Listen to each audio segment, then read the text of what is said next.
સાયકનોટેક education foundation દ્વારા સાયકનો fest 2026ની જાહેરાત।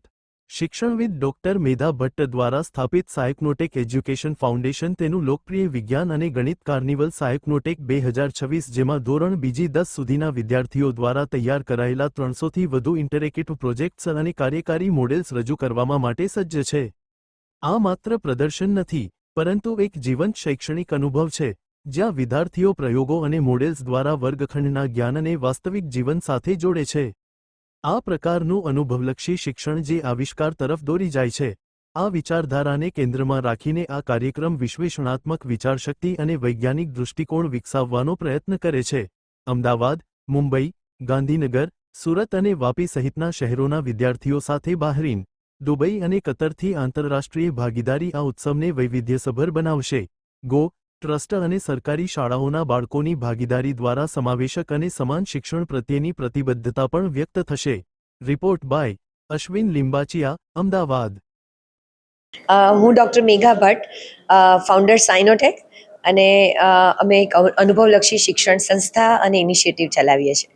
આપણી પાસે વાર્ષિક પ્રોગ્રામની અંદર જે 250 બાળકો છે એ આવતા રવિવારે જે આપણો સાઇનો ફેસ્ટ, જે આપણો વિજ્ઞાન મેળો, જેને આપણે સાયન્સ અને મેથ કાર્નિવલ કહીને બોલાવીએ છીએ, આ બધા જ બાળકો એની અંદર પાર્ટિસિપેટ કરશે।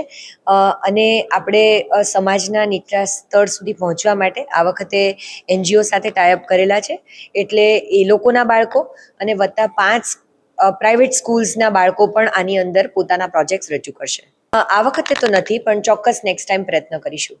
એટલે જ બેઝિકલી 350 પ્રોજેક્ટ્સ જેવા જોવા મળશે, એટલે 400 જેવા બાળકો ડેફિનેટલી દેખાશે, કારણ કે આપણે ત્યાં તો 250 પ્રોજેક્ટ્સ જે છે એ એક બાળક એક પ્રોજેક્ટ રજૂ કરે છે, પણ જે શાળાઓમાંથી આવે, NGOમાંથી આવે, એમાં લગભગ 2 થી 3 બાળકો એક પ્રોજેક્ટ રજૂ કરતા હોય, એટલે 350 જેટલા પ્રોજેક્ટ્સ આ વખતે જોવા મળશે। અને તમે જે મ્યુનિસિપાલિટી સ્કૂલની વાત કરી એમાં અમે લોકો we have reached out to lot of schools, અને એના બાળકો મોટિવેટ થવા માટે અમે ઇન્વાઇટ કર્યા છે, એટલે બસો ભરીને આવતા હોય છે નોર્મલી, સો દેટ એ લોકો મોટિવેટ થઈને આવતા વર્ષે જ્યારે અમે એ લોકોનો એપ્રોચ કરીએ ત્યારે એ લોકો અમારા બાળકો સાથે પ્રેઝન્ટ કરી શકે, એ આખો ઉદ્દેશ છે આ વખતે।